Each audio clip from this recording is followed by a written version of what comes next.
Welcome back to Shameless Popery. I'm Joe Heschmeyer. I want to explore an argument today that I've heard from both Protestant apologists and from some skeptical Catholic scholars against the papacy, an argument I'm going to call the Ignatian argument in honor of St. Ignatius of Antioch. It goes something like this. Number one, Catholics claim there's been this continual line of popes, bishops of Rome, from St. Peter down to Pope Francis in the present day. Number two, that's impossible since there wasn't even a bishop of Rome until at least the mid-100s, the mid-2nd century.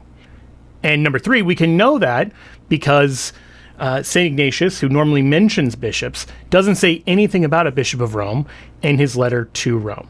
So here are a few different versions of that argument. I'm going to start with Dr. Jerry Walls presenting this argument, really an argument from silence. But here's what's fascinating. All of these 40 or so some references to the bishop and his importance and his authority occur in just 6 of the letters. There's only one of them where you do not have a mention of a bishop. And again, it's very striking, and this is one of the pieces of evidence that historians find very striking. The letter written to Rome is the one where there's no bishop mentioned. Now, when Walls cites to, scholars out there and historians, I think he has in mind this group of skeptical Catholic scholars and one German Protestant theologian, Peter Lampe. So the Catholic scholars, Raymond Brown, J.P. Meier, Eamon Duffy, and Robert Eno. 20th century skeptics, and then Eamon Duffy is still a modern day scholar as well, who does really good medieval work, by the way. But you'll find variations of this in popular Protestant apologetics as well. So both Dr. Jordan Cooper and Dr. Gavin Ortlund present a version of this argument. Although in their defense, I think they both realize that maybe this argument isn't the strongest. They both hedge it a little bit, but they seem to realize its weakness, but they make the argument nevertheless. So you will hear this argument from folks on both the Catholic and Protestant side against the historicity of the papacy. But we do have to reckon with the fact that by the mid-2nd century, the majority of areas in the church, according to St. Ignatius, have an episcopate. The majority of areas in the church have a bishop. It doesn't seem to be the case in Rome. But, I don't know specifically because we don't have that much from that time. But I say it doesn't seem to be the case in Rome because Ignatius doesn't mention a bishop in Rome, and he does in other areas. So it may have taken a little longer in Rome, but it's hard to put the pieces together because we don't have that much evidence. But since the topic of this video is there a bishop in Rome, we notice that he doesn't mention any bishop in Rome. His letter to the church in Rome doesn't mention any bishop there. Now, maybe there's an explanation for that. You don't want to put too much just on that fact alone, but looking at that in combination with everything else thus far, there's just no mention anywhere of a single bishop ruling over the Roman Church in the 1st century or early 2nd century evidence. So it doesn't mean there wasn't one. It means if you believe that there was a single bishop over the church in Rome in the 1st century, you'll believe that based upon the later evidence. Now, as we're going to see, Gavin's last claim there isn't actually true. You don't have to look at late 2nd century evidence. You don't have to look at the late 100s to see that there's a bishop of Rome. It is actually enough to work from the letters of Ignatius of Antioch himself, but to do that, you have to read them in context. Before I get there, I want to cite directly from the book that I think is behind a lot of this thinking, because Raymond Brown and J.P. Meier in their book Antioch and Rome talk about this, and it's striking the way they argue it. So, for instance, Raymond Brown points out, citing Meier in the other half of the book, that to explain Ignatius's insistence on and defense of the threefold order, meaning that there's bishop, presbyters, or elders, what we now call priests, and deacons, that's the threefold order, that to explain Ignatius's insistence on and defense of the threefold order, one must posit that the single bishop model appeared in Antioch and Asia Minor circa 100. So you have to imagine, in other words, that in these 6 letters, the reason Ignatius stresses that you should obey the bishop is because it's a new thing that's shown up around 8 years earlier. Now, I just want to kind of highlight that argument and say, is that really a strong argument? If you say, hey, I'm going to be on vacation, obey your parents, or I'm going to be on vacation, I'm leaving this person in charge, make sure you listen to them while I'm out of the office. Does that mean this is a new structure people aren't used to? Though I didn't have parents before, and so you have to explain parents to me? That's why you're saying, I'm not going to be here, obey your parents? No, it doesn't have to be that at all. Likewise, as we're going to see, Ignatius is on his way to be martyred, and as he's leaving, tells the Christians in the places that he meets to obey their bishop. you don't have to believe this is a novelty. This could be something going all the way back to the apostles, and it's still good to remember. It's good to remind Christians today, obey your bishop. That doesn't mean it's a newfangled thing. But notice, so if you mention the bishop, that makes it sound like maybe a new thing that has to be defended. But then Raymond Brown is going to say that the failure of Ignatius to mention the single bishop in his letter to the Romans makes it likely that there wasn't a single bishop yet, and that therefore the single bishop structure didn't show up in Rome until around 140 to 150. Now, I want to just highlight, this is a heads I win, tails you lose argument. If Ignatius mentions a bishop, it sounds like, okay, well then, bishops must be new. If Ignatius doesn't mention a bishop, they're so new they haven't even shown up yet. There's no room in that bifurcated way of reading the evidence to account for the fact that maybe bishops are old. Maybe there had already been bishops for a long time before Ignatius. Because neither of the ways he's willing to view the evidence allows that. Whether you mention it or not equally proves his case, that bishops are a novelty. Meier is a little more careful, I think, in his half of the book. He points out that Ignatius actually presupposes. He's not defending the presence of a monarchical bishop, he's presupposing it. And therefore, that seems like it's been around for a while. But he nevertheless says he's silent on the subject when addressing the Church of Rome. That, as we're going to see, is not actually true. But we're going to get into that, because Eamon Duffy makes the same argument in his book, Saints and Sinners. And again, I like Duffy's stripping of the altars, but when he talks about the early church, he's off on a lot of things. He's skeptical of a lot of church history, and he makes this argument. He points out correctly that the letters of Ignatius are written when he's en route to be martyred around the year 107, and that they're written largely to other churches, appealing to them to unite around their bishops. But then he says, his letter to the Roman Church, however, says nothing whatever about bishops, a strong indication that the office had not yet emerged at Rome. Well, that is just flatly untrue. Like, if the question is, are bishops mentioned in Ignatius's letter to the Romans? The answer is yes, twice. Did St. Ignatius think Rome didn't have a bishop? Absolutely not. Here's how we can prove it. First, he does mention bishops twice. In chapter 2 of his letter to the Romans, you can read it for yourself, he asks him to pray to God and praise that God has deemed me, the bishop of Syria, worthy to be sent from the east to the west. So remember, he's the bishop of Antioch in Syria. He's over all of the Christians in Syria. And he's being sent west to Rome. And he's asking them to express gratitude to God that he gets to go to Rome and that he gets to be martyred. That's the context, but he takes for granted that they know what the phrase, the bishop of Syria, means. He takes for granted that monarchical bishops are something the Romans are accustomed to. If the argument is an argument from silence, there's not even silence. He mentions bishops. Later on, in chapter 9, he refers to himself as bishop again. He says to them, remember in your prayers the church in Syria, which now has God for its shepherd instead of me. So he takes for granted that they know there's only one bishop. He says Jesus Christ alone will oversee it. Now remember, episkopos, the Greek word for bishop, is literally overseer. So the word he's using here is the verb form of bishop. So in English, we could roughly say, Jesus Christ alone will bishop it. It doesn't really work because we don't have bishop as a verb, but that's what he's saying. He's clearly referring to the office of bishop now being vacant upon his imminent death, and that Christ alone will be their bishop. So it's just not true that he doesn't mention bishops. He mentions himself as bishop twice. Now, it's true, he doesn't mention who the bishop of Rome is. So then we could ask, well, does he think that they have this threefold structure? And the answer is absolutely he does. How do we know that?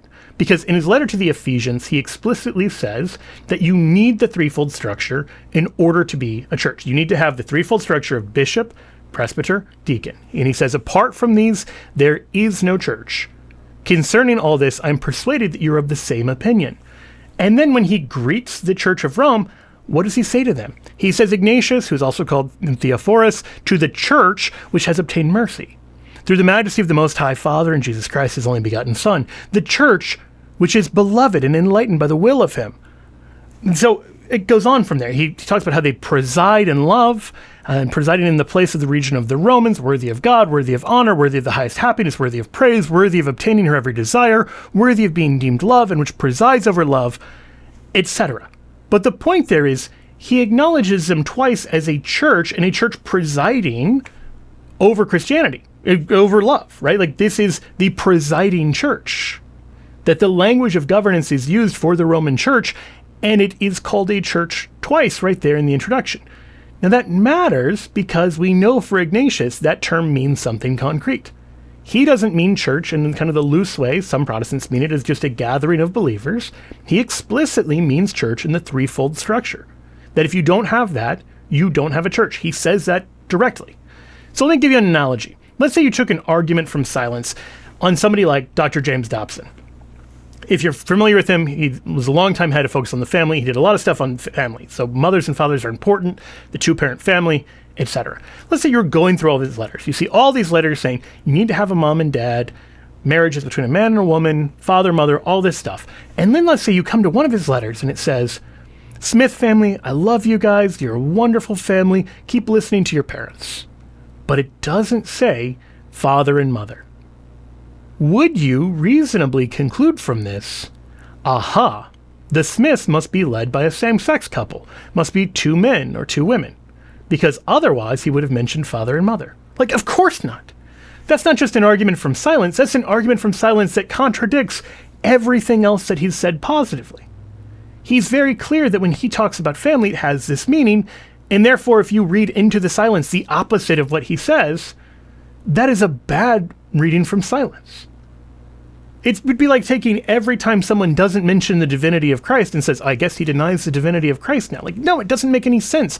Why would you presuppose the opposite of what someone's affirmed numerous times? If someone has said over and over again, you need to have this three-tiered structure of the church, and then in one letter doesn't mention it explicitly, why would you take that as a renunciation when he still calls them a church? So, the fact this is an argument from silence, and a weak one, a contradictory one, an incoherent one, Cameron Bertuzzi actually asked Jerry Walls about this a little bit. I kind of worry that that's a kind of argument from silence. Exactly, and it's highly speculative, and no evidence whatever to support it other than your a priori dogmatic commitment to papal theology. Well, no, I was saying that the argument that you gave about Irenaeus not including letters to bishop or including bishops' names and everything in his letter to Rome, that kind of sounds like an argument from silence. How so? I'm not sure I'm getting it. So he mentions bishops in every other letter. He's almost obsessed with the authority of the bishop. It's like 40-some references scattered throughout these letters. But when he writes to Rome, where supposedly the bishop of bishops lives, he doesn't mention a bishop. Now you'll notice Walls, in trying to explain why it's not an argument from silence, literally just describes what an argument from silence is. Oh, they mention it elsewhere, but not here. And he's reading the not here as a renunciation rather than read that consistent with all the other times he did affirm it. So, nevertheless, I do want to acknowledge one thing, because if you've read the 7 letters of Ignatius, you'll certainly notice that the letter to the Romans is just different. It's a very different letter in its content and its style and everything else. Now, that doesn't prove that there's no bishop. In fact, I might even point out, while bishops are mentioned, presbyters and deacons aren't. And nobody is saying, therefore, presbyters and deacons didn't exist at Rome. So the argument from silence isn't even being applied consistently. The bishops, which are mentioned, he must not know, therefore they must not be in Rome. Presbyters and deacons aren't mentioned, therefore they must be there. It's a totally backwards kind of argument. But why then does he approach the Roman church so differently? And to understand that, you need to know a little bit of context about the letters. So as I mentioned, they're being written as he's going from Antioch in Syria to Rome to be martyred. And along the way, the Romans had this practice where they would give very little food to prisoners. O.F. Robinson, in his book Penal Practice and Penal Policy in Ancient Rome, says there were rations, but they were minimal, for friends and family were expected to supply prisoners' wants. There seem to have been few visiting restrictions. He mentions that later on this changes somewhat under Christian influence, perhaps, where the prison conditions began to improve. But there's a reason why Jesus, at the Last Judgment, asks if you visited the imprisoned. Because if you didn't, they would go hungry. And this is just a context people don't get. So why that matters is, as he's going from Antioch to Rome, Ignatius is sort of on a farewell tour. The other Christians are able to come to him. So as he's going through places like Philadelphia, Magnesia, Tralles, Ephesus, etc., he's meeting the Christians there. And then after he leaves, he writes letters to them. The people he's already met, the people he now knows who took care of him in his captivity, he is now saluting, greeting, and then leaving sort of final instructions for. That explains 6 of the letters. 5 of them are to churches that administered to him. 1 of them is to the bishop of one of those churches, St. Polycarp, who seems to be a friend of his. And then the last one, the one that's the odd man out, is a letter to the Romans. So that's an important context. In 6 of the 7 letters, he personally knows the people that he's talking to and is giving them personal advice and counsel, much of which insists of, like, listen to your bishop. And you get a sense of the intimacy of the letter. Like, for instance, in the letter to the Magnesians, he names the bishop and the presbyters and the deacons. In the letter to Polycarp, he greets Polycarp, who is the bishop. He clearly doesn't just know that bishops exist. He knows who the bishops are because he knows these communities personally. But the letter to the Romans is totally different. He doesn't know the Romans personally. He is pretty explicit about that. He acknowledges that he's going to be coming from the east to the west. This is clearly the first time he's going to be in Rome. And the whole point of the letter isn't, I know you guys personally, let me give you spiritual counsel. The point of the letter is, please don't intervene to stop my martyrdom. And so it's entirely different in tone and structure and content because it's a different type of letter. And this is very clear in the passage in chapter 2 of the letter to the Romans that I alluded to before. He says, pray then, do not seek to confer any greater favor upon me than that I be sacrificed to God while the altar is still prepared. In other words, he knows he's on his way to be martyred for Christ. And he's asking the Romans, who he doesn't yet know, but who he has a good word-of-mouth experience of reputation, right? Of course he's not saying, let me tell you what to do. All he's doing is making this request that they not interfere in his martyrdom and that they continue to pray for his church in Syria after he's martyred. So for all those reasons, people making the Ignatian argument, this is worse than an argument from silence, because if he's silent on all 3 of the tiers of the 3 orders, why would we assume, therefore, the top tier doesn't exist and the bottom 2 tiers do? But it's worse than an argument from silence because he's not actually silent on the top tier. And it's worse than an argument from silence because we know why this one reads differently than the other ones. And we also know that the fact that he's calling them a church points to the fact, in Ignatius's own theology, that they must have had a bishop. So for all those reasons, not only do Ignatius's letters not disprove the early bishop of Rome, I think we can make a strong case that they prove there must have been an early bishop of Rome, even if it was one Ignatius had not yet met. For Shameless Popery, I'm Joe Heschmeyer. God bless you.